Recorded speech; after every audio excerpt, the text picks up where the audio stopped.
Di hari pertama masa pendaftaran bakal calon gubernur, PD Perjuangan belum juga memutuskan siapa calon gubernur Jakarta yang akan diusung. Muncul kesan nasib Anies Baswedan digantung. Sementara nama kader PDIP Basuki Cahayapurnama juga belum jelas kepastiannya. Belakangan nama Sekretaris Kabinet Pramono Anung masuk dalam bursa cagup PDIP. Mengapa PD Perjuangan terkesan ragu mengusung Anies sehingga muncul wacana mengusung kader sendiri Pramono Anung? Dan bagaimana kansnya head to head dengan jagoan Kim Plus Ridwan Kamil? Sudah ada Direktur Eksekutif Carta Politika Yunarto Wijaya dan Direktur Eksekutif Lembaga Survei Indonesia Jayadi Hanan. Selamat petang Pak Jayadi, Mas Toto. Selamat sore, Mas Baik, Ibrahim Ibra. Mas Toto sudah ke Ya, DPP, sudah ketemu Rano Karno juga. Kenapa tak kunjung diumumkan Anies ini untuk didukung PDIP? Apa sih kira-kira jadi pertimbangan PDIP, Mas Toto? ya kalau bercandanya netizen sih kira-kira gini loh. Ya ternyata yang bisa jago bikin plot twist nih bukan Pak Jokowi doang, Ibu Mega juga bisa gitu ya. Jadi efek kejut paling tidak memang kemarin kan muncul. Dan dari sisi marketing jadi makin menarik nih PDI ini paling tidak ditunggu kemudian pengambilan keputusannya. Mungkin entah sampai besok atau tanggal 29. Tapi kalau ditanya apakah ini mengejutkan, tetap mengejutkan. Kalau betul ini menuju ke Mas Pram ya, karena kalau hanya berbicara mengenai logika elektoral, saya pikir ya jelas bahwa dua nama yang harusnya diperbincangkan atau kemudian dispekulasikan akan dimajukan PD Perjuangan sebenarnya hanya Anies atau Ahok. Kalau berbicara mengenai peluang di antara Anies atau Ahok, tentu saja Anies lebih memiliki peluang karena dia baru menjadi incumbent, lalu kemudian baru menjadi capres, investasi elektoral lebih ada dan tidak seperti Ahok yang dianggap kontroversial dan bisa diserang sentimen primordial. Sementara kalau berbicara dari si konsolidasi, paling ideal adalah memilih Ahok. Nah yang menarik kan kemudian yang muncul dan bahkan sudah dikeluarkan namanya oleh Polidondo Kambe yang kita tahu sangat dekat dengan ibu dan kemarin dikatakan ada di DPP, artinya dia mendengar langsung percakapan antara Ibu Mega dan para pengambil keputusan. Yang akan maju adalah Pramono Anung. Tentu saja logika yang kita bisa lihat bukan logika survei. Logika survei Mas Pram jauh di bawah yang lain. Tingkat pengenalannya pun masih jauh di bawah yang lain. Mungkin yang lebih banyak mengenal Mas Pram orang-orang yang mengikuti berita politik karena Mas Pram ini orang panggung belakang ya, ahli Oh, strategi lah orang mengatakan seperti itu. Tapi kalau ditanya terus kemudian kenapa kemudian namanya mengarah ke Pramono Anung, saya melihat bukan hanya logika elektoral, jadi menarik kalau mau berspekulasi, nama ini itu mungkin bisa dianggap sebagai jembatan yang tidak bersifat konfliktual. Entah dalam konteks melihat hubungan Ibu Mega dengan Jokowi, atau dalam konteks lebih luas melihat hubungan PD Perjuangan dengan Kim Plus, terutama dengan Pak Prabowo. Karena kalau kita lihat, Mas Pram ini sosok yang bisa tetap dekat dengan Pak Jokowi, tidak mengundurkan diri juga, tetap bekerja keseharian sebagai setcap, juga dengan Prabowo. Dan kalau kita ingat minimal sampai sekarang sebetulnya Ibu Mega tidak pernah mengatakan bahwa hubungan atau pintu oke. tertutup dengan Jadi Pak apakah Prabowo nanti mungkin bisa dilihat dari situ. plot twistnya itu apakah betul yang diusungnya jadinya Pramono Anung dan ini artinya menutup kemungkinan Anies diusung oleh PDIP di Pilgub Jakarta. Tapi nanti kita akan bahas usai jeda. Mas Toto, Pak Jayadi tetap bersama kami di Kompas Petang.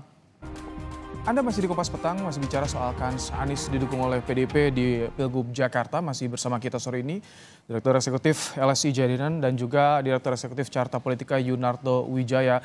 Pak Jayadi, kalau saat ini muncul nama Pramono Anung, artinya ini bisa tertutup kemungkinan peluang Anies didukung PDIP.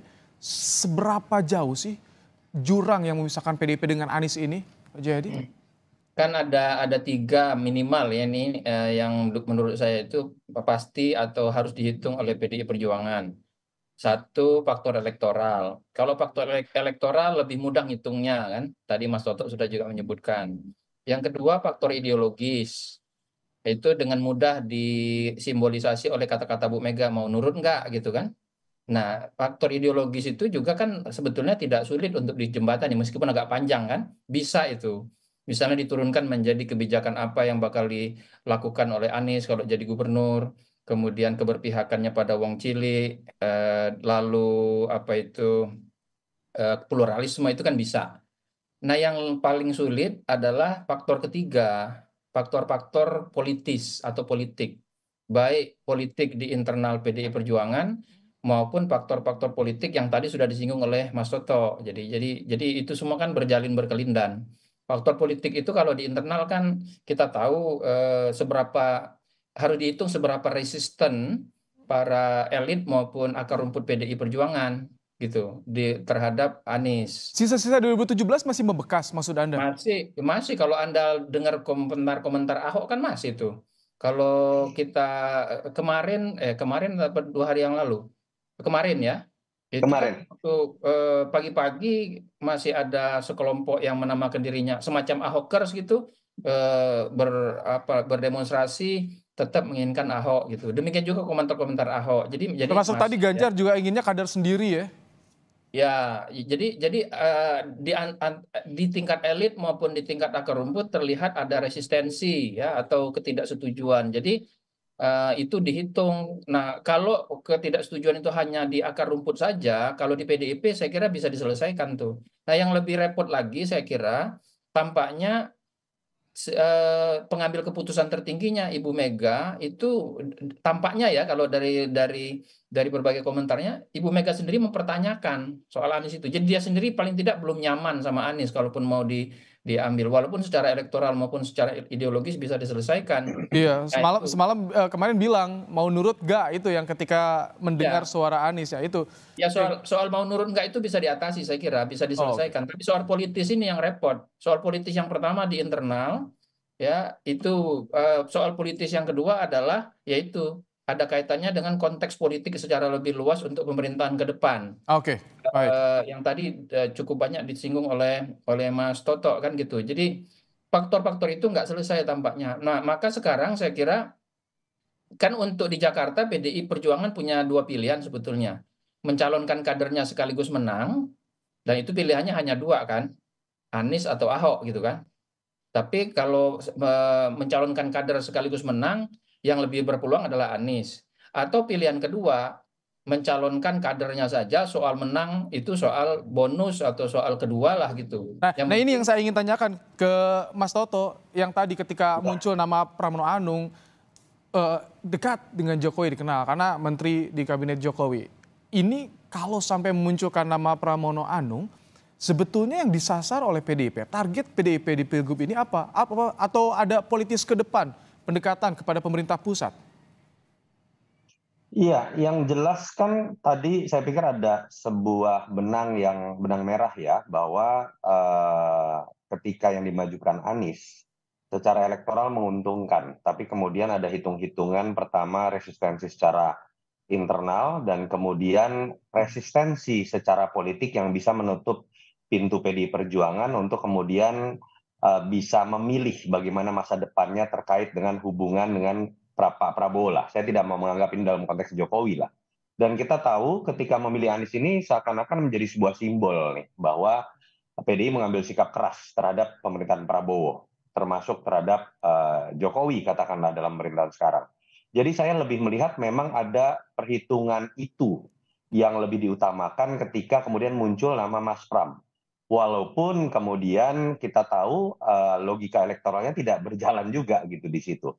Nah, pertanyaannya kan kemudian adalah apakah ini sebatas sebuah inisiatif dari PDI Perjuangan untuk kemudian mulai berpikir lebih moderat dalam bersinggungan dengan politik nasional ke depan, termasuk dengan pemerintahan Prabowo Gibran, atau ini adalah sebuah kesepakatan dan arahan dari panggung belakang, entah dari Jokowi atau dari Prabowo. Itu yang menurut saya sesuatu yang menarik dan menjadi misteri di panggung belakang gitu. Tapi Karena menurut Anda yang bisa dibaca yang paling memungkinkan apa, Mas Toto? saya melihat bahwa ini adalah inisiatif dari PDI Perjuangan untuk mengambil langkah yang dianggap paling kecil resistensinya, baik secara internal ataupun dalam konteks membangun politik dengan pihak eksternal, walaupun yang dikorbankan adalah peluang untuk menang. Karena memang kita harus lihat, tidak serta-merta kekalahan di DKI itu akan menjadi sebuah kekalahan di level nasional. Kan masih ada 544 daerah lain. Iya. Walaupun gaung DKI ini kan seakan-akan menjadi simbol dari kemenangan PDI. Kan kira-kira akhirnya mungkin ada sebuah kesadaran ya, pelampiasan kekesalan terhadap Jokowi itu jangan sampai dimanfaatkan oleh kelompok lain yang kemudian ketika menang, yang menang itu adalah kelompok lain, tapi kemudian malah menimbulkan sebuah kekalahan positioning politik buat PDI Perjuangan dan resiko politik buat PDI Perjuangan dalam melakukan komunikasi politik ke depan di level nasional. Itu yang saya lihat sepertinya disadari pada Artinya hari-hari ketika terakhir. Anies menang didukung oleh PDIP itu tidak menguntungkan bagi PDIP? Bukan tidak menguntungkan, kan memang harus dilihat secara objektif ya. Ketika kita berbicara dukungan partai terhadap seorang sosok dalam pilkada, secara tata negara dan sistem politik yang menang itu adalah tokoh tersebut loh, bukan partai pengusungnya. Partai pengusungnya itu tidak menjadi subjek utama. Yang kedua kan kita juga tahu Oke. bahwa kemudian seakan-akan ada hubungan oposisi biner antara nama Anies Baswedan dengan sosok Prabowo ataupun sosok Jokowi. Dan ketika kemudian yang diusung adalah Anies Baswedan, yang kemudian menjadi ikut dalam logika oposisi biner itu bukan hanya Anies, tapi PDI yang kemudian ikut di dalam konflik tersebut. Baik. Mas Jayadi, dengan tadi ada gambaran pertimbangannya seperti itu, apakah ini artinya peluang Anies didukung PDIP untuk di Jakarta tertutup?